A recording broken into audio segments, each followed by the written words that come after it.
we have been discussing what is macroeconomics, and now from this textbook,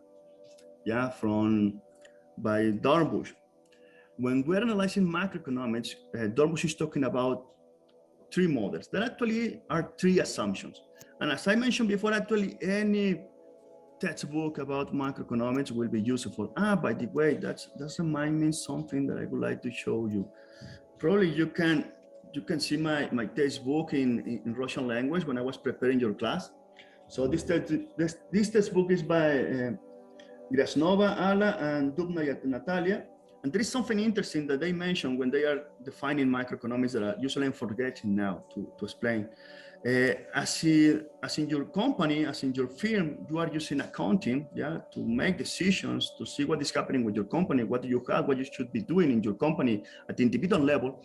Well, at the macro level, we also are using accounting, national accounting, and therefore macroeconomics is so highly useful for the state, for the government, because it's providing the measures, the indicators, the variables, the tools to make decisions about the current situation in the country. And something that usually we're forgetting from the neoclassical point of view when we're discussing macroeconomics, but that is important also. Now, guys, because of that, because we are also managing, watching the accounting in the country, we can do that using models. What is a model in economics? It's a simplification of reality. And given that simplification, so we had several assumptions. Dornbusch is telling here that there are like three key assumptions, three big models. And the first one is to assume that we are in the very long run. If we are in the very long run, to understand what is happening in the economy, we are using economic growth theory. That will be from this book, chapter 3, chapter 4. Later, we will be discussing economic growth theory quickly, to try to see what is happening here in the very long run in the case of our country. The second situation, most popular and most important for what is coming here in this class about macroeconomics, is the long run. Well, when you are in the long run, the most important is that all factors of production in your economy are employed. In other words, there is not unemployment. Everybody is working. And because everybody is working, because you are using all your factors of production, it's not possible to produce more. Your output, your GDP, will be fit.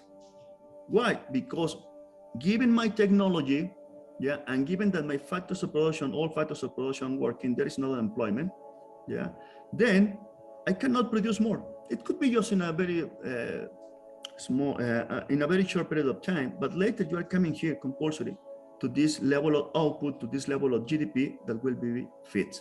And therefore, if you want to try to do something affecting your economy, if the state try to do something to affect the economy, changing the aggregate demand, you will just be creating inflation. You will be just changing the prices. Something that will be clear later just with the graph. And the other assumption, and this is John Maynard Keynes. So John Maynard Keynes say, no, come on, in the long run, everybody will be dead. And actually, we are all time in the short run. What is the short run? Well, always there is unemployment. Always there is people who is not working. And because there is people who is not working, there should be capital or land, the other two factors of production that we are not using. And therefore, always is possible to try to do something with my aggregate demand, changing the aggregate demand to stimulate my economy. And don't worry about the prices. Actually, because there is unemployment, the prices will not move. The prices will be constant. And then you should be able to increase your GDP, to increase income, to increase your output, assuming that you are in the short run. Well, guys, this is very important in this class, that you can remember the difference between long run and short run. Because usually when we're talking about this, you are thinking as in accounting or management class. You are thinking, what is the short run? Well, that should be one year. What is the long run? Well, this should be more than 5 years. Something in between is the medium term. Well, in microeconomics, that we mentioned that before, is also a different definition. And in macroeconomics, it's also a slightly different definition when I'm talking about the long run and the short run. And do not forget, this is important for my models, and these are assumptions of what is the current situation in my economy. And then, if try to remember the short run in microeconomics, in micro for your company at the individual level, The short run means that there is one factor of production that is fixed. We usually are assuming that capital is fixed at the micro level. And when that is the situation in your company, we are talking about the short run at the micro level. One factor of production that is fixed, is not variable.